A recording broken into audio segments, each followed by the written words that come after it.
brothers in the Dhamma, Namo Buddhaya, Jai Bhim. Thank you very much for those lovely words of introduction, Ratnashil.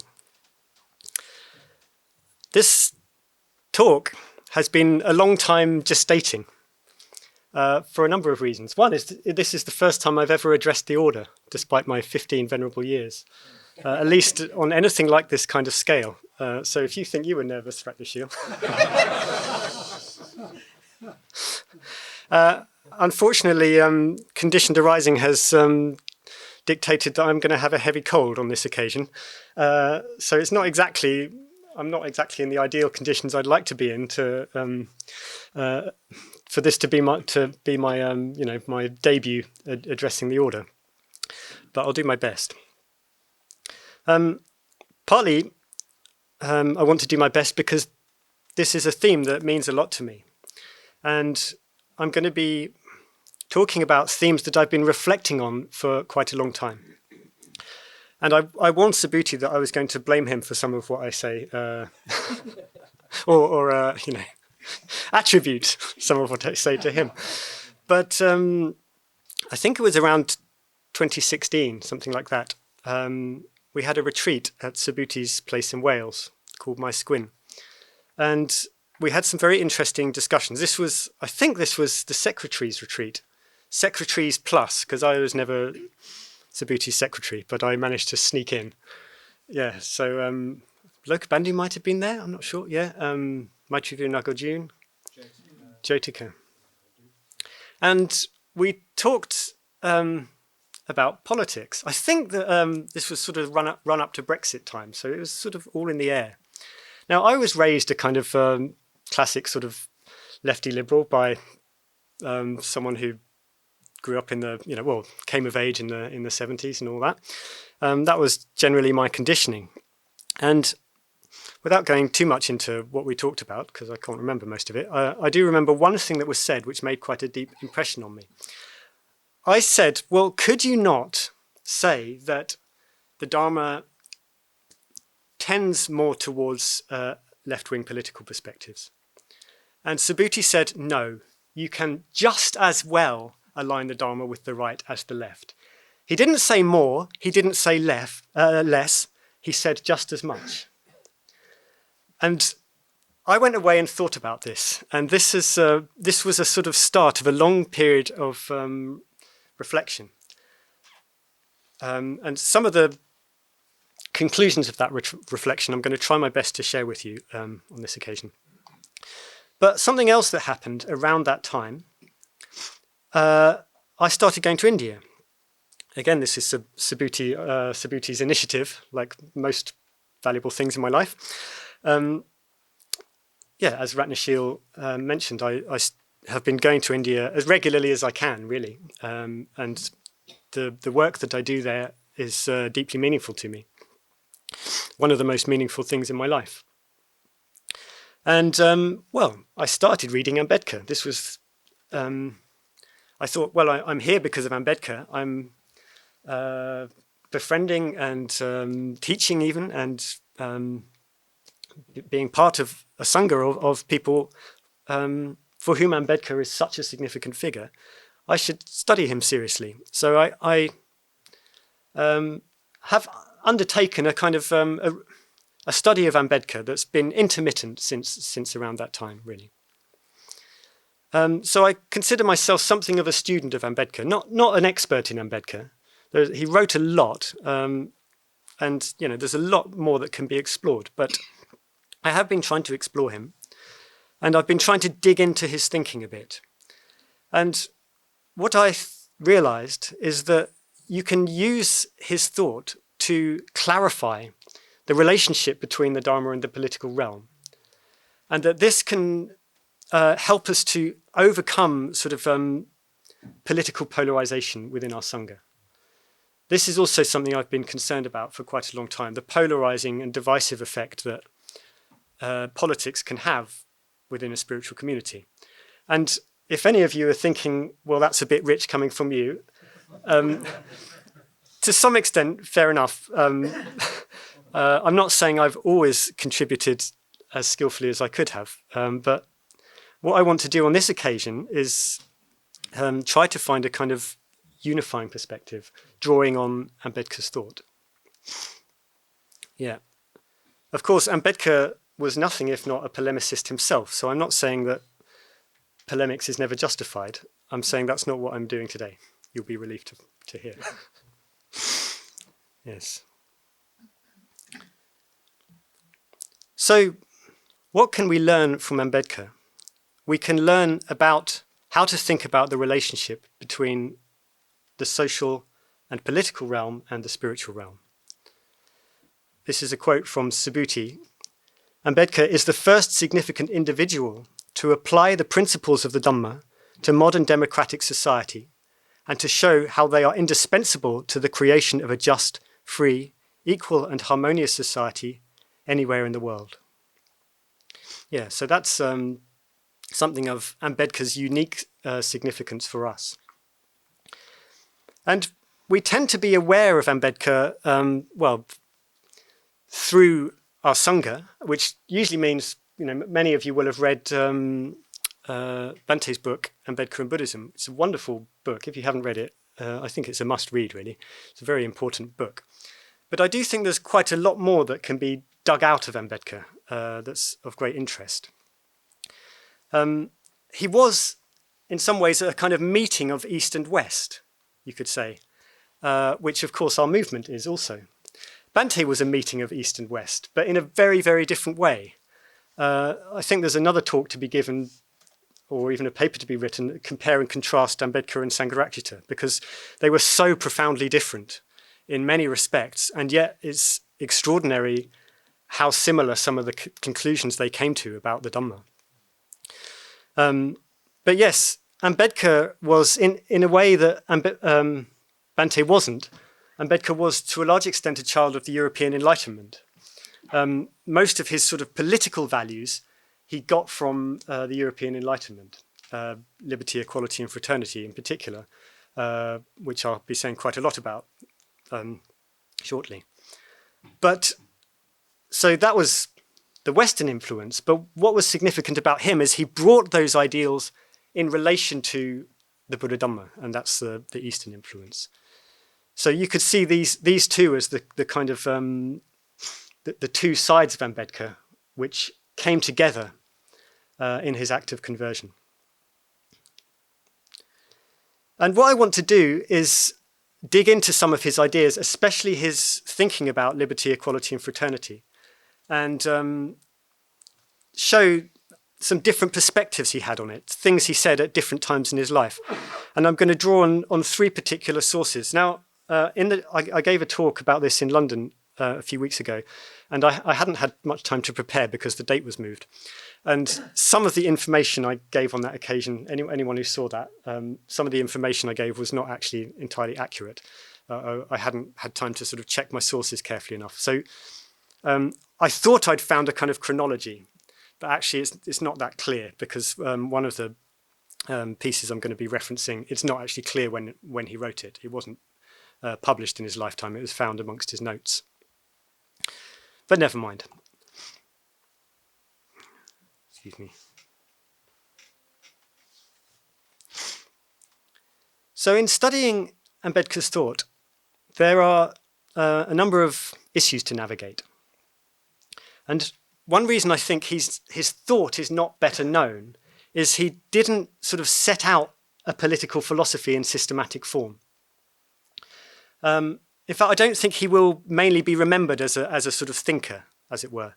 A lot of the time he was drawing on other people's ideas. But what was fascinating about Ambedkar is he was applying them. He was active in applying them on a global stage for the highest stakes, as it were. So you can see in Ambedkar the influence of ideas, the importance of ideas, the consequences of them in shaping a society, shaping a culture. Yeah. So he wasn't primarily a theoretician. He was primarily, well, I'll tell you how he described himself. He said he was one almost the whole of whose public exertion has been one continuous struggle for liberty, for the poor and for the oppressed. yeah, so the fact that he didn't set out all his ideas in one place in careful systematic form means you have to go searching for them. He'll say one thing here and one thing there, and not everything is of equal interest from our point of view, because he was often addressing an issue in Indian public life at the time, if you see what I mean. Yeah, so even though he is of great theoretical interest, he wasn't primarily a theoretician, and that gives us a sort of a challenge to overcome in assessing his thought, understanding his thought. Another thing is he said different things in different contexts at different times, and his thinking changed.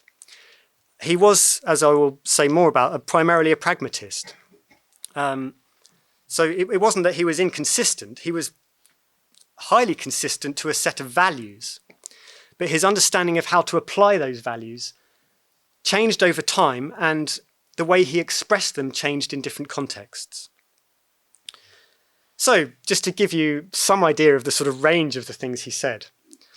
At some point he said, "There can be no doubt that the advent of the British in India has been a great boon to the country.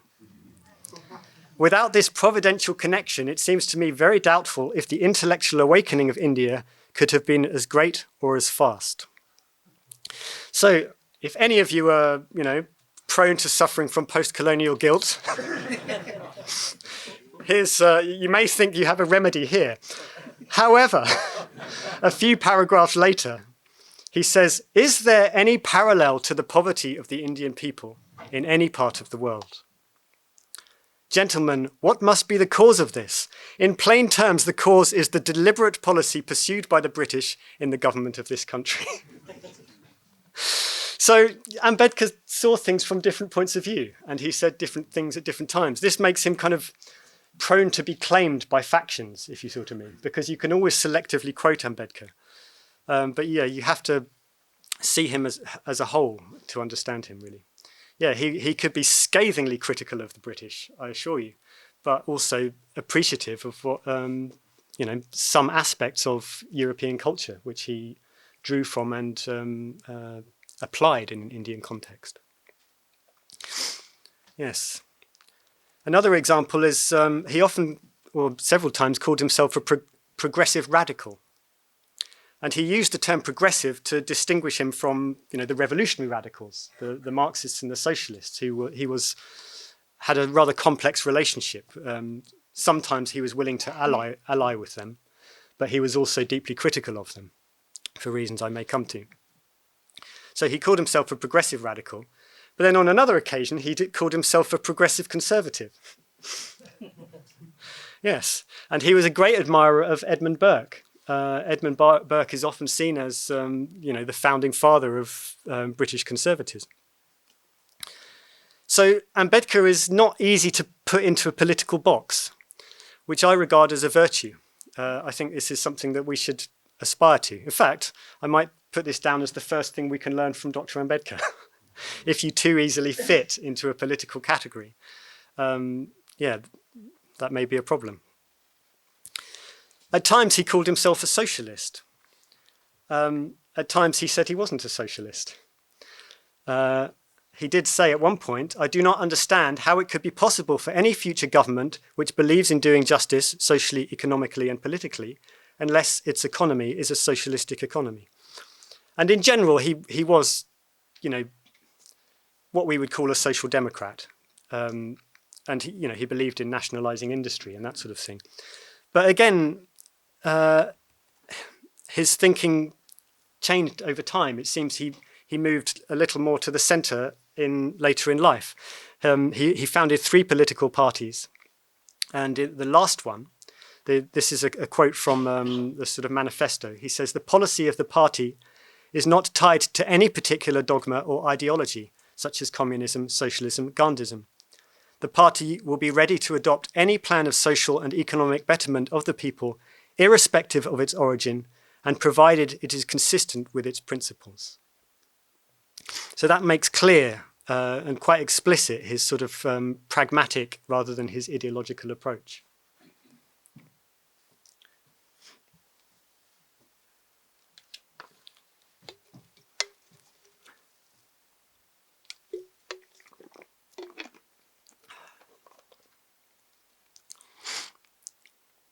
So in this pragmatism, we can see the influence in particular of John Dewey, who it seems was the single biggest intellectual influence on Ambedkar. This was something I discovered from a very good book called The Evolution of Pragmatism in India by Scott Stroud, which I really recommend. It makes clear, looking at sort of primary sources and original research, the profound intellectual debt that Ambedkar owed to Dewey. Dewey was probably the most prominent American philosopher of the first half of the 20th century. Yeah, and he was a pragmatist. There were different varieties of pragmatism, but to give a rough summary from a rather inexpert point of view, Dewey seems to have been suspicious of claims to sort of universal truth and the attempt within philosophy to construct systems of ideas that can be examined independent of historical and social context. Yeah, I can't resist telling this wonderful story about Ambedkar. When was it? 36 years after Ambedkar graduated from Columbia University. Ambedkar studied under Dewey at Columbia, so it wasn't just an influence via his books. Dewey was actually Ambedkar's tutor, a lecturer, and 36 years later, after Ambedkar left India, he went back and received an honorary doctorate. This was after Ambedkar wrote the Constitution, and the thing he was most looking forward to was seeing Dewey again after such a long time. And Dewey died while Ambedkar was on the plane. Yeah. And he wrote to his wife and said, "I'm so sorry. I owe all my intellectual life to him. He was a wonderful man." That's a quote. I'm going to quote Ambedkar quite a lot in this talk. I'd like you to kind of hear his words. I've got a long list of quotes from all over the place. Yes. So, Ambedkar's debt to Dewey left him with something of an issue. If you insist on seeing philosophy always in historical context, then do you have any universal values left? If you resolve everything into historical conditions, you end up with a kind of relativism. So this is where Ambedkar seems to have kind of departed from Dewey a bit. He did posit a universal morality, and it seems he found that in two primary places. He found it from the European Enlightenment values of liberty, equality, and fraternity, and he found it in the spiritual realm, particularly and increasingly in the form of Buddhism. And I think part of the significance of his life is the bringing together of these two. Because increasingly, as Ambedkar's thought developed, as he kind of approached the great mass conversion, he understood liberty, equality, and fraternity from a Buddhist point of view, from a Dhammic point of view. Yeah. So this culminated in the conversion. There was a gradual process of bringing together of these two, and it culminated in the conversion. But he'd been thinking about Buddhism for a long time before he converted. It was actually 21 years after he initially announced that he was going to leave the Hindu fold before he finally converted to Buddhism. And it's always puzzled me, why did he take so long? And I don't have a definitive answer, but something that occurred to me recently is that in converting to Buddhism, there was virtually no Buddhism in India. So in converting to Buddhism, he was not providing a community for his people to join. For a while, he seems to have taken Sikhism quite seriously.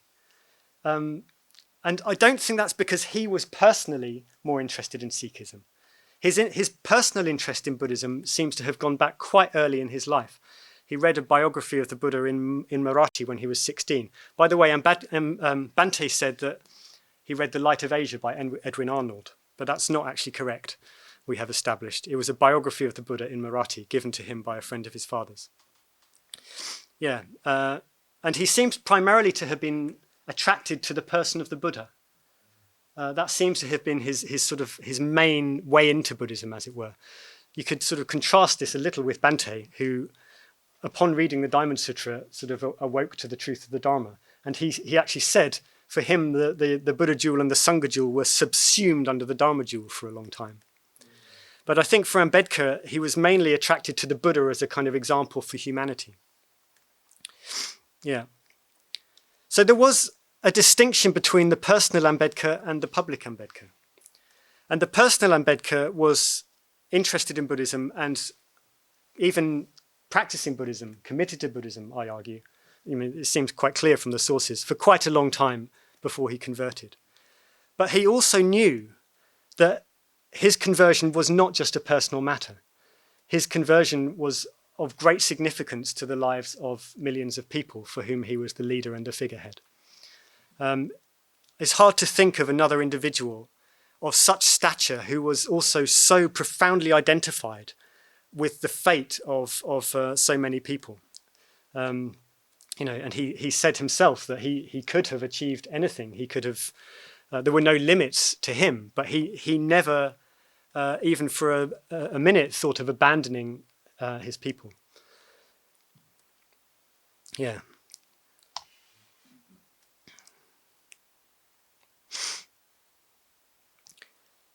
Anyway, I'm going to look at 3 sources in which Ambedkar talks about liberty, equality, and fraternity. And he says different things about them in these different places. I'd like to think we can see a development in his thought, but as I said, unfortunately my chronology got messed up by facts. I hate it when that happens. Nothing worse than a good theory being destroyed by an inconvenient fact. The first source I want to draw from is a paper which was published as India and the Prerequisites of Communism. It's a rather odd name, and it wasn't chosen by Ambedkar himself, I've come to realize. It was given that, having been extracted from his sort of notes, but it wasn't published at the time. But he says some very interesting things in it. He talks about the 2 conditions for a free social order. The first, this is a quote, is that the individual is an end in himself, and that the aim and object of society is the growth of the individual and the development of his personality. Society is not above the individual, and if the individual has to subordinate himself to society, it is because such subordination is for his betterment and only to the extent necessary. So this is very significant. And it's something I suggest needs to be borne in mind for anyone involving themselves in kind of social justice causes. I'm by no means against them. How could I be if I'm an admirer of Ambedkar? And if you're going to be advocating for social justice for those who belong to a body of people who deny it, obviously you need to relate to them to some extent on the basis of that social category. But Ambedkar did so clear that that is subordinate to seeing them primarily as individuals. And that's my concern about much of what passes for social justice activism these days. It seems to see people primarily as members of groups rather than primarily as individuals. I think that could be seen as a kind of criterion of how to judge whether social justice activism is justified and whether it's being done on the right basis. But there's another point which is perhaps a bit deeper. If we're going to say that the individual is primary, then the development of the personality of the individual is the aim and object of society, as Ambedkar says. This should be seen in relation to one's conception of the potential for that growth. And Buddhism, of course, offers us an unlimited potential for growth for the individual, an unlimited potential for the development of the individual personality. and a transcendent ideal for that. So we're already seeing a kind of coming together, you could say, of Ambedkar's kind of conception of his social and political ideals and the spiritual ideals that he advocated. He goes on to say, well, the second condition of a free social order is the terms of associated life between members of society must be regarded by consideration founded on liberty, equality, and fraternity. So that's no great surprise to anyone who knows Ambedkar's thought. But he then draws out the connection between the two. He says, once the sacredness of human personality is admitted, the necessity of liberty, equality, and fraternity must also be admitted as the proper climate for the development of personality. Personality is probably not the best word from our point of view, but the development of the individual human being, the development of their moral and spiritual qualities. Yes. So again, this gives us a way of understanding liberty, equality, and fraternity and their importance. Their importance is providing the proper social climate for the development of the individual. So these social and political ideals need to be seen in that light, in the light of the potential of the individual. So if the potential of the individual has to be seen in relation to a transcendent ideal, surely that follows that liberty, equality, and fraternity are seen in their highest form in relation to in relation to transcendental ideals as well. So here, this is a lovely quote from Ambedkar. I just found this the other day. He's sort of talking about the ideal of liberty in a way that sort of transcends political liberty. He says, mere physical freedom is of no use. Freedom of the mind is of prime importance. He goes on to say, of whom can we say that his mind is free? I call him free, who with an awakened consciousness realizes his rights, responsibilities, and duties. He who is not a slave of circumstances and is always bent upon changing them in his favor, I call him free. One who is not a slave of usage, customs, arid traditions, or of teachings because they have come down from his ancestors, whose flame of reason is not extinguished, I call him a free man. He who has not surrendered himself, who does not act on the teachings of others, who does not believe in anything unless it is examined critically in the light of the cause and effect theory, is a free man. Who is always prepared to protect his rights, who is not afraid of public criticism, who has enough intellect and self-respect so as not to become a tool in the hands of others. I call such a man as a free man. He who does not lead his life under the directions of others, who carves out his own aim of life according to his own reasoning and decides for himself as to how and in what way his life should be led, I call him a free man. In short, a man who is his own master, him alone, I consider a free man.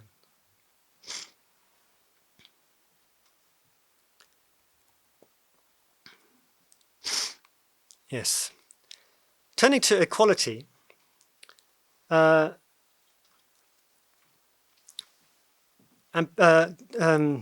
gave us a good quote to illustrate how the ideal of equality itself has to be seen in relation to transcendent ideals. He says, true egalitarianism is the faith that all beings everywhere have an infinite capacity to develop as individuals and to cultivate particular positive qualities of their own humanity to an infinite degree.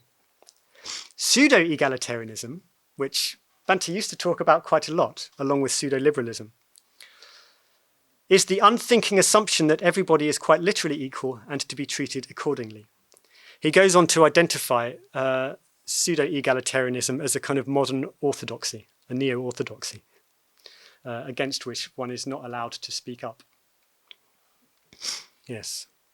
So yeah, this is Bhante kind of giving us a spiritual understanding of the ideal of equality, let's say. As for fraternity, Ambedkar says, fraternity is the name for the disposition of an individual to treat men as the object of reverence and love, and the desire to be in unity with his fellow beings. So this obviously has spiritual implications, because in Buddhism there is no limit to the extent to which we can be in unity with our fellow beings and to treat them as objects of reverence and love. and to have that ideal of mutual reverence and love as the founding principle within a community. Yes.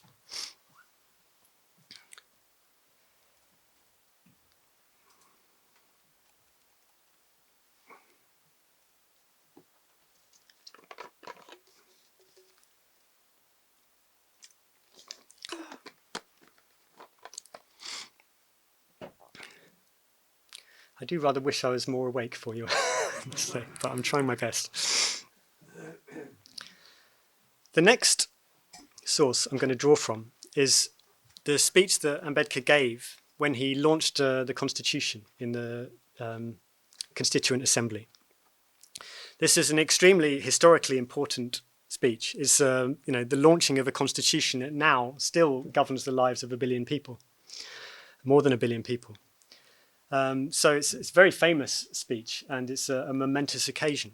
It was also probably the zenith of Ambedkar's political career, you could say, because he was widely acclaimed for this achievement.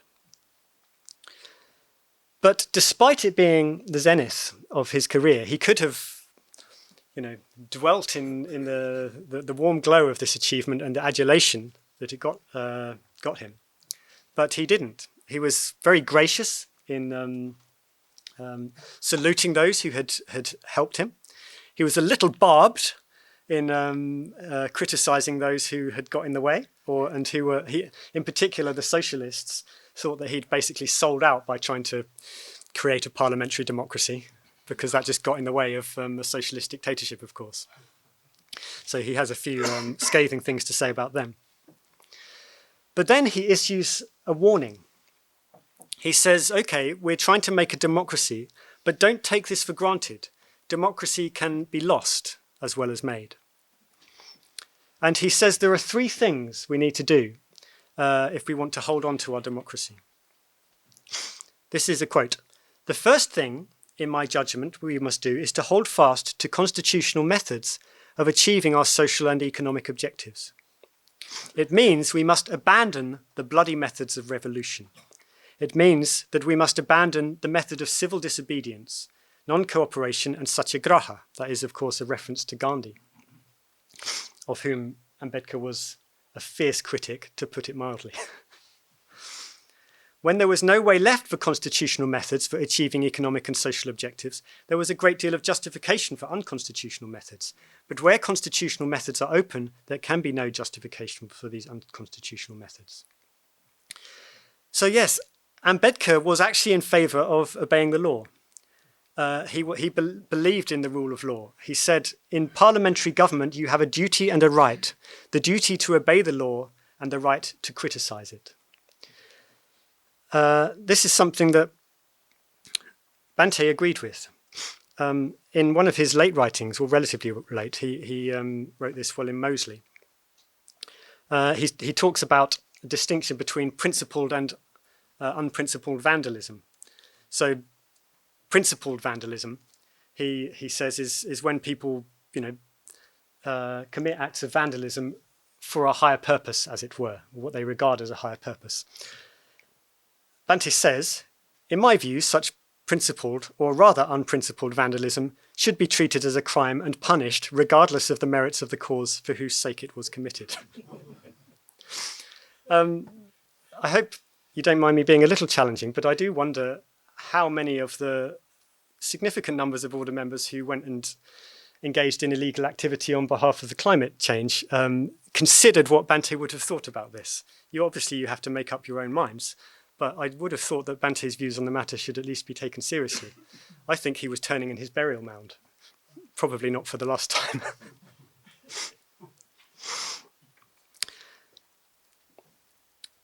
The next thing Ambedkar says is that bhakti, or what may be called the path of devotion or hero worship, plays a part in India's politics unequalled in magnitude by the part it plays in the politics of any other country in the world. And yeah, Ambedkar saw this as a very unhealthy tendency in the sort of Indian psyche, as it were. What Ambedkar said, this is on another occasion, what a great man does is not to impose his maxims. maxims on his disciples.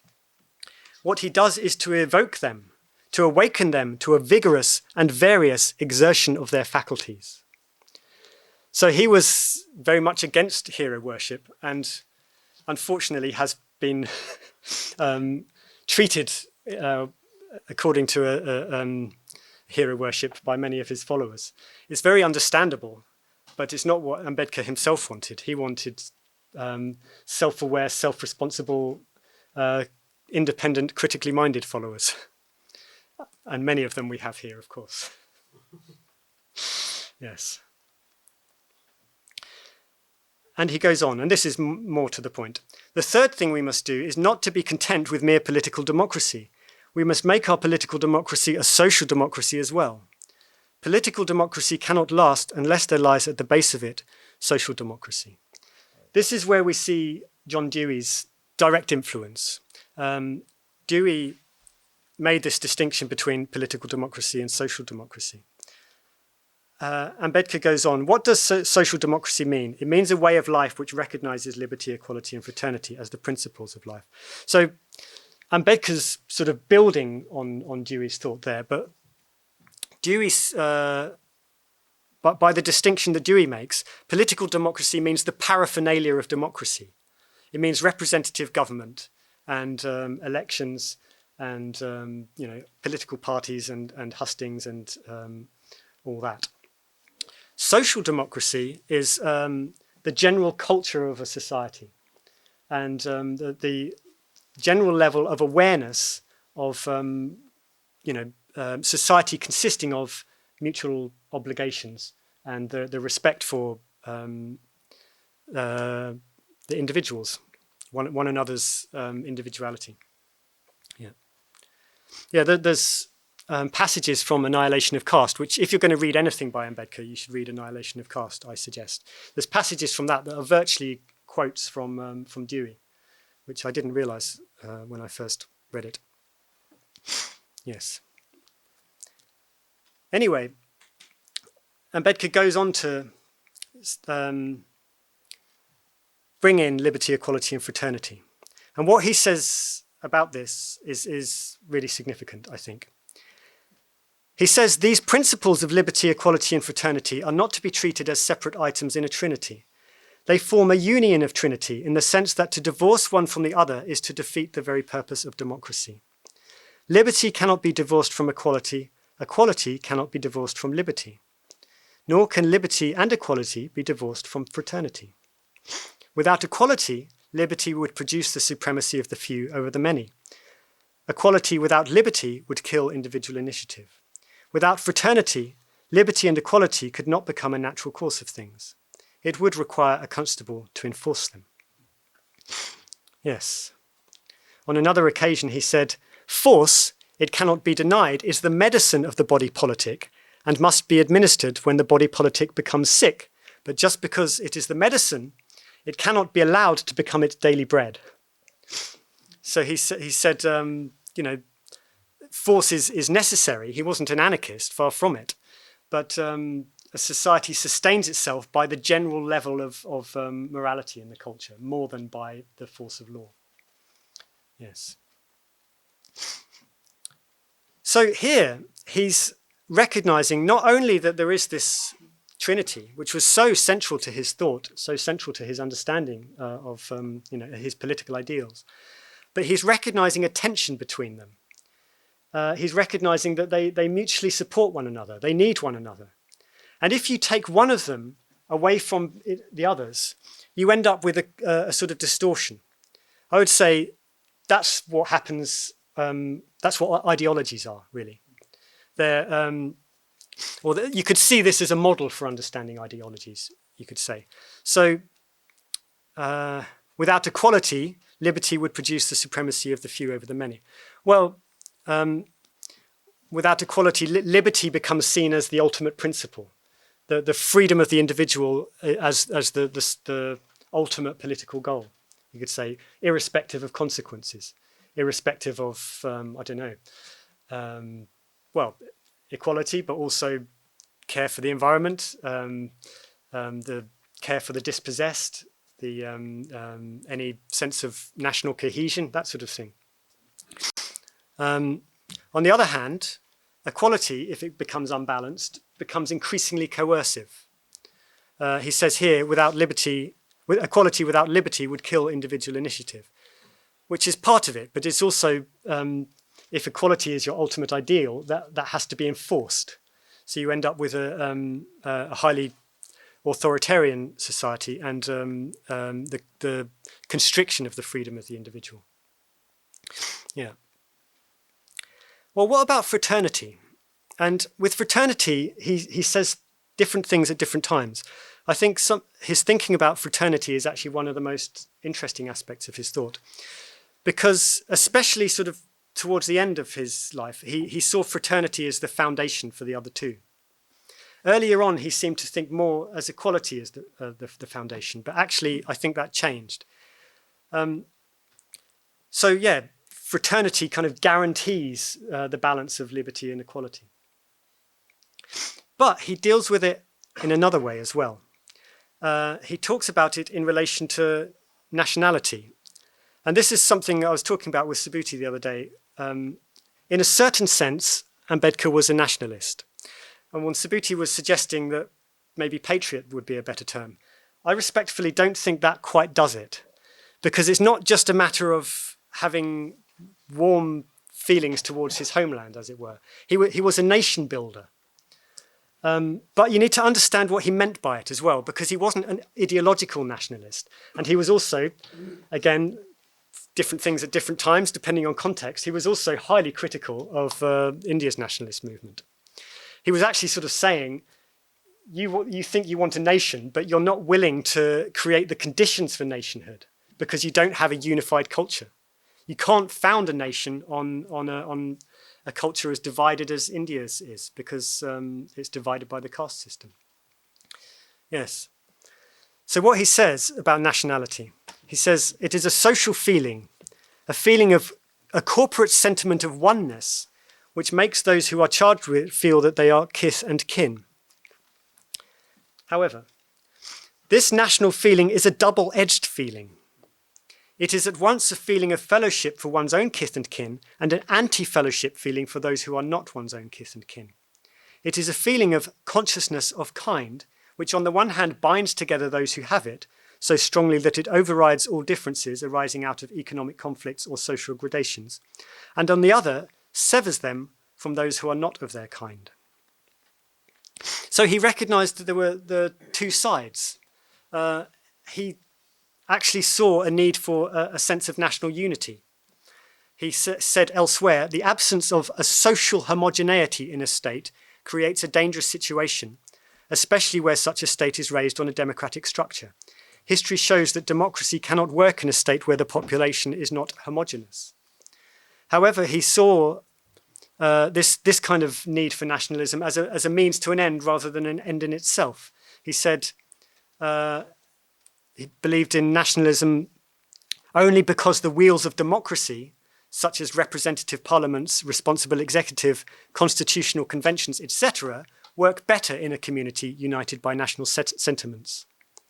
So he was a sort of principled, intelligent nationalist rather than an ideological one.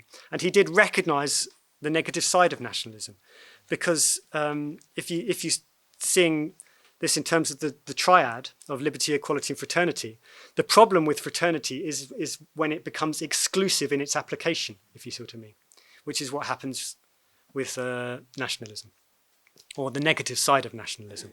And if taken to an extreme, you end up with racism, you even end up with fascism. Yeah.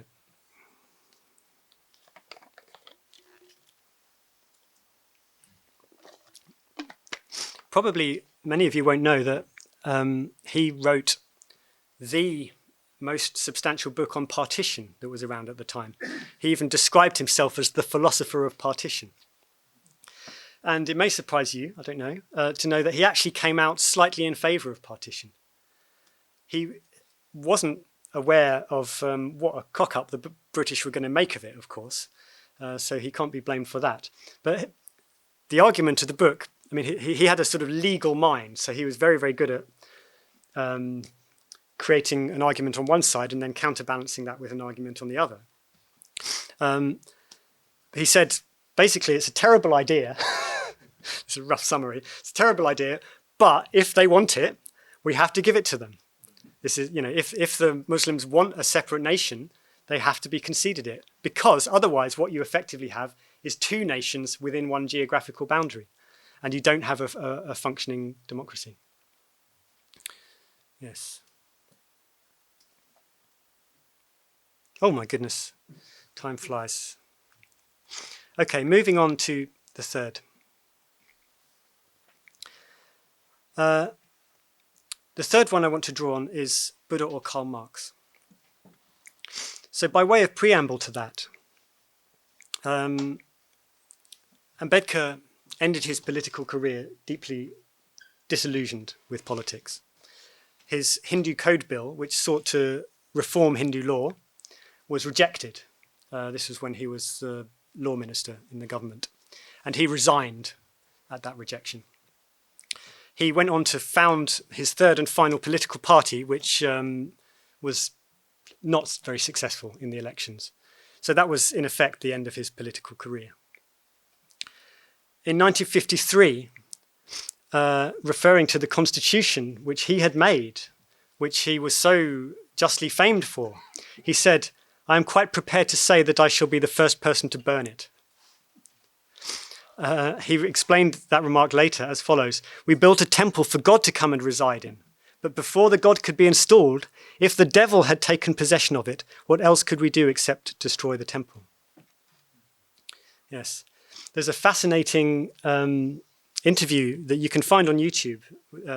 It's actually got video footage as well. Ambedkar's being interviewed by the BBC. And he says, democracy won't work in India. He says, for the simple reason that we have got a social structure which is totally incompatible with parliamentary democracy. And the interviewer says, well, what's the alternative? And Ambedkar says, a kind of communism. Yes.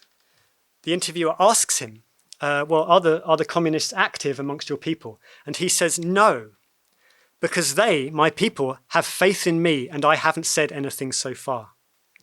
But they have been asking me, what harm is there in communism? They have been asking me, and I have to give some answer someday. Yes, so I don't think he was naturally interested in communism. I think he was attracted to some of the ideals of it, but he wasn't a naive communist. There's a woman I came across recently, an educationist called Catherine Birbal Singh, who's a very interesting person. She said children always like communism. And she gave two reasons. One is they're naive, and the other is that they're ignorant. So I don't think Dr. Ambedkar was naive or ignorant, far from it. I think he was forced into this position by the fact that constitutional methods hadn't worked. And then what are you supposed to do? Where are you supposed to turn? And there was, pressure from his people, interest in more radical methods, and the lure of revolutionary methods. So yes, he had to give that serious consideration. And his response, fortunately, was to take a different route. It was to take a spiritual route. Yeah, he founded Buddhism, converted to Buddhism, refounded Buddhism as a major force in Indian political life. Ambedkar said he did more for Buddhism than anyone since Ashoka. That's more Buddhism in India, that is. That's more than 2,000 years previously. It's extraordinary that we live in an age in which this has happened, in which Buddhism has returned to its homeland. And the potential for this is still working itself out. It's greatly untapped. Yes. And then after his conversion, he said some very interesting things. He gave an address called Buddha or Karl Marx. And he again returned to liberty, equality, and fraternity. He said, "It cannot be too much emphasized that in producing equality, society cannot afford to sacrifice fraternity or liberty. Equality will be of no value without fraternity or liberty." Here's the point. pause for dramatic effect. It seems that the three can coexist only if one follows the way of the Buddha. Communism can give one, but not all. Well, the subsequent history of communism suggests that that was maybe, a bit of an understatement. Communism didn't provide equality at all. But the more important point is the three can coexist only if one follows the way of the Buddha. So it seems that Ambedkar saw Buddhism as uniting and reconciling the differences and the tension between liberty, equality, and fraternity. Yes. And he seems to have saw fraternity as, in a way, foundational to that. He says, what sustains liberty and equality is fellow feeling, what the French revolutionists called fraternity. The word fraternity is not an adequate expression. The proper term is what the Buddha called Maitri. Without fraternity, liberty would destroy equality, and equality would destroy liberty. Yes. He also said, the Buddha's way is a long way, perhaps some people may say a tedious way, but I have no doubt about it that it is the surest way.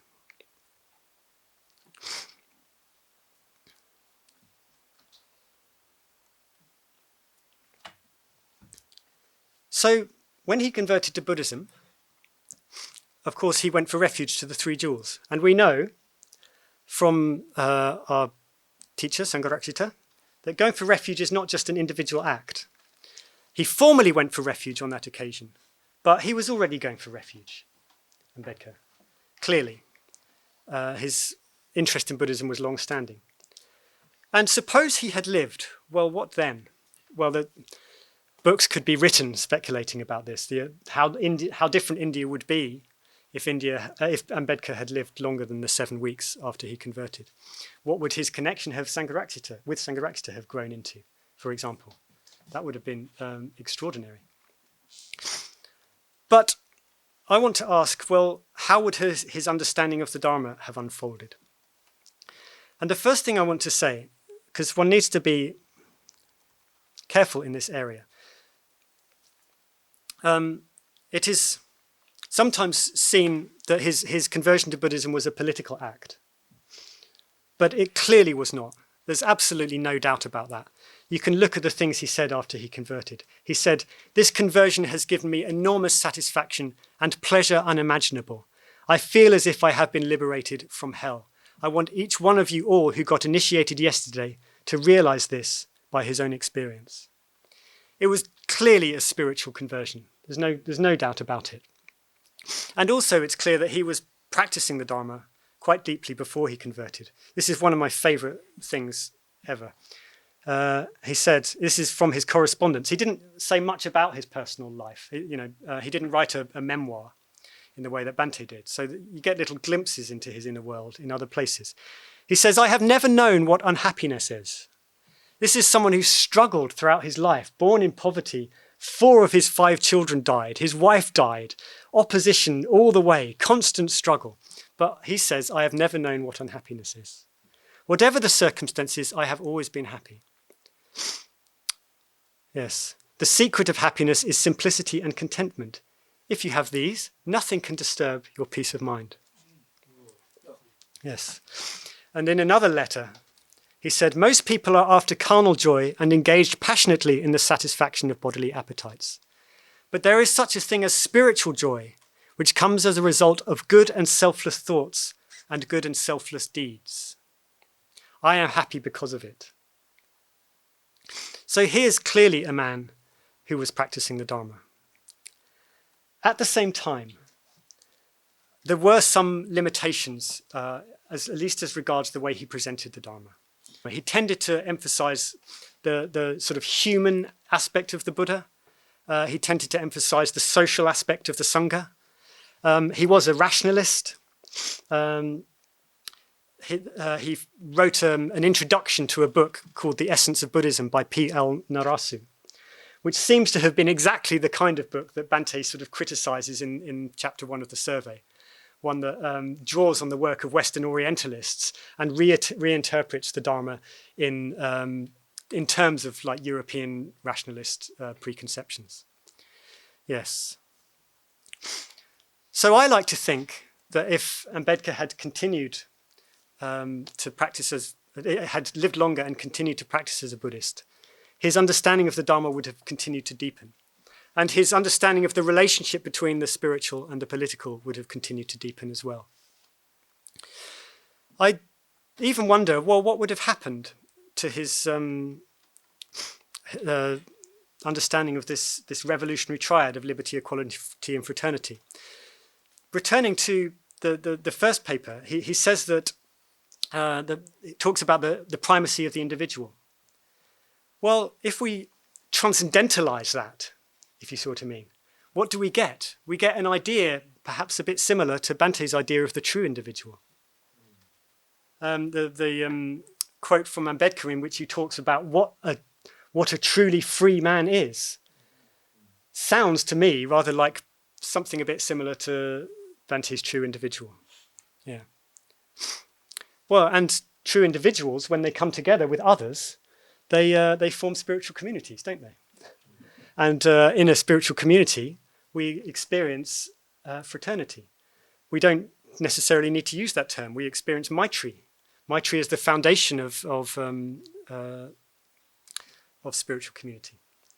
So I think the primacy of the individual and fraternity considered in terms of Maitri, you could see as in terms of true individuality and spiritual community. I think liberty and equality in a way don't naturally transcendentalize quite as easily, if you see what I mean. I think they're necessary, but they are applications of these ideals in the political realm. I'm extrapolating a bit here. This is not what Ambedkar said. I'm trying to build on what he's given us and the principles that I've dug out. What that means is liberty and equality in the political realm tend to be in tension. And what I think that means is you cannot identify the Dharma with any political ideology, because any political ideology just emphasizes one aspect of this triad away from the unifying perspective that you can only find within the Dharma. Yeah. What that means is, and here perhaps some final thoughts on what we can learn from Ambedkar. Well, that we should, I think, be able to sympathize across this political spectrum. I think if we can't, we should start seeing that as our own limitation. That doesn't mean that we all just don't have political opinions. That's not really viable, because you need to decide who to vote for. And if you don't vote, that itself has political consequences. But what I'm saying is, who you vote for should be a relatively small part of who you are as a member of the order, as a member of the Sangha. I've got friends who voted Conservative in the last election. I've got friends who voted Reform. I've got friends who voted Green. And I've got friends who voted Labour. I've even got one friend who seems to admire Tony Blair. I have no idea why, but I still love him. I frankly don't care whether he admires Tony Blair. The point is, it really shouldn't matter, because we can be united on a level that transcends political ideology. And that doesn't mean that we won't disagree anymore. It's just what we're disagreeing about is which side of a trade-off between incompatible political values we're going to favour. Okay, you think the trade-off is better there. I think the trade-off is better here.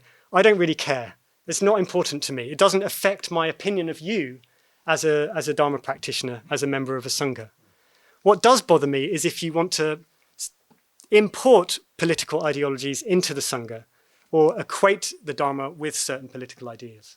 Then we have a problem, and then I'm going to write polemical pieces and publish them in Appramada. Which you're free to read or not. So what can we learn from Ambedkar? Well, politically, I think we should be pragmatists and realists. Ambedkar complained, by the way, about Congress consisting of political radicals and social Tories. The implication is that that's the wrong way round. We should be social radicals in the sense of offering a radical alternative social model. And I'm not going to say, I'll reassure you, I'm not going to say we should be political Tories. But we can be at least sympathetic to a broader range of political ideas than sometimes we are. I'm fond of saying that it amazes me the number of people who come to the Dharma and discover a transcendental ideal, and then on the basis of that conclude that the correct political opinions that align with that ideal are the ones they happen to already have had.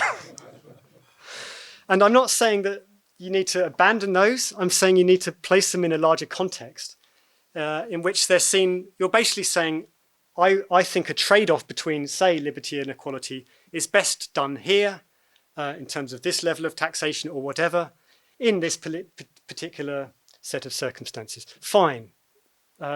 I don't even know if I disagree with that or not a lot of the time. But that's all you're saying, really. And that does not need to become a basis for disagreement and division within a Sangha. So, yes, we should be political pragmatists. We should be spiritual idealists. We should be able to sympathize across the political spectrum. And we should be able to accommodate a pretty wide range of political views within the Sangha without telling people that they're wrong and bad. And we should also see that all political ideals find their fulfillment within the Sangha. Because the egalitarian ideal finds its fulfillment in the Sangha, insofar as within the Sangha, everyone is valued. In the Sangha, we try not to let anyone fall out, as it were. We advocate the value of all life, not just our own lives or own lives within the community, not just human life, but all life. So that's the kind of egalitarian ideal fulfilled, you could say. On the other hand, the libertarian ideal is fulfilled insofar as we don't practice coercion. I happen to have paid my order dana as much as I could afford the other day. To be honest, I haven't done it for quite a while. Sorry about that. But no one was making me pay my order dana. It's a voluntary contribution. That's how we do things within the order. So that's the libertarian ideal kind of fulfilled. We allow one another maximum individual autonomy. And obviously, the fraternal ideal is fulfilled insofar as our Sangha is united by fraternal feelings, by an atmosphere of Maitri. So, I don't really have a conclusion. I hope you get the impression that we do have quite a lot to learn from Dr. Ambedkar. There's many aspects to his thought that I think could be further teased out and developed, and that could be helpful for us in understanding the relationship between the social and political and the spiritual realms. But I've tried my best to do some of that, and I hope that was of interest to you and gives you something to talk about in your groups. Thank you.